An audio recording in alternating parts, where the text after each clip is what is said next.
Do you know many people are having trouble with their engine dying after replacing the MIF sensor and air filter? Don't worry. In this video, we'll show you how you do this. Let's start. Step 1. Check connections. Ensure the MIF sensor is properly connected. A loose plug can prevent proper sensor function, causing engine stalling.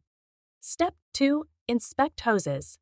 Inspect all vacuum hoses for cracks, splits, or disconnections. Vacuum leaks can cause misfires or stalling by affecting the air-fuel mixture. Step 3. Verify orientation. Confirm the MIF sensor was installed in the correct orientation. Installing it backward or in the wrong position can result in incorrect readings. Step 4. Check air intake.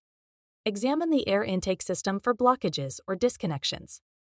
Ensure the air filter is properly seated and the air duct is securely connected. Step 5. Reset ECM. Reset the engine control module by disconnecting the battery for a few minutes and then reconnecting it to recalibrate to the new sensor. Step 6. Test other sensors. If the issue persists, test and replace other sensors like the oxygen sensor or throttle position sensor, as they can affect engine performance. After following these steps, your engine should run smoothly without dying. Still need help? Visit our website for the complete manual. There you will also find questions and answers from other Hyundai users. Did you find this video helpful? By subscribing, you help us continue to answer users' questions. So, subscribe to our channel.